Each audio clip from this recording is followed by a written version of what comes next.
उत्तर प्रदेश की आजमगढ़ और रामपुर लोकसभा सीटों के लिए हुए उपचुनाव का परिणाम तो 26 जून को आएगा, लेकिन राजनीतिक दलों की धड़कनें अभी से बढ़ी हुई हैं।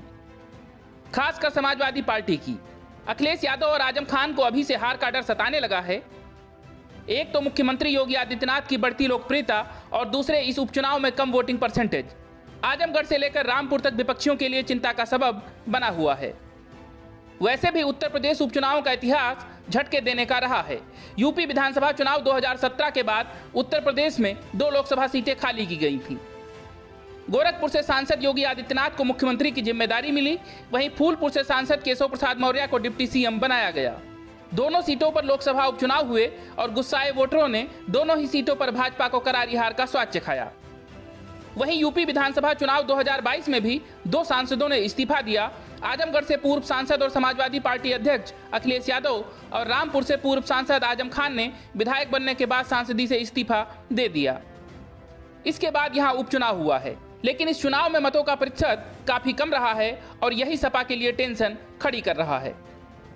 वोटों की गिनती से पहले यह सवाल उठाए जा रहे हैं कि क्या इस बार भी उपचुनाव के मतदाता सीट छोड़ने वाले सांसदों से नाराज होकर उन्हें सबक सिखाएंगे, क्योंकि अब अखिलेश यादव और आजम खान के सामने अपना गढ़ बचाने की बड़ी चुनौती है। रामपुर में साल 2019 के लोकसभा चुनाव में पहली बार आजम खान ने सांसदी का चुनाव जीता। वहीं आजमगढ़ में अखिलेश यादव ने भाजपा के दिनेश लाल निरहुआ को बड़े अंतर से हराया था।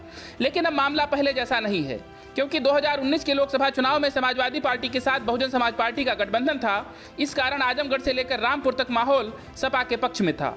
लेकिन इस बार आजमगढ़ में बसपा ने उम्मीदवार उतारे तो रामपुर में भी सपा का भाजपा के साथ आमने सामने का मुकाबला है। ऐसे में अखिलेश यादव और आजम खान को यूपी की सियासत में अपने रसूख को बचाए रखने के लिए दोनों सीटों पर जीत का परचम लहराना जरूरी हो गया है। हालांकि रामपुर में 39.02% और आजमगढ़ में 48.58% वोटिंग ने समाजवादी पार्टी की परेशानी बढ़ा दी है। हर तरफ एक ही सवाल है कि जो वोटर निकलकर मतदान केंद्रों पर नहीं पहुंचे वो किसके थे। क्या सपा के वोटरों की नाराजगी सांसदों के मैदान से हटने को लेकर बढ़ गई है? सबसे बड़ा मसला तो अखिलेश यादव के उपचुनाव के मैदान में नहीं उतरने को लेकर खड़ा हुआ है। लोगों की ओर से यह भी कहा जाने लगा है कि वे जिसे अपना गढ़ मान रहे हैं वहां से उन्हें बड़ा झटका लग सकता है। और यकीन मानिए, राजनीति में कुछ भी मुश्किल नहीं है। इस उपचुनाव में भी जमीनी हालात इसी तरफ इशारा कर रहे हैं। Bureau report, news of India.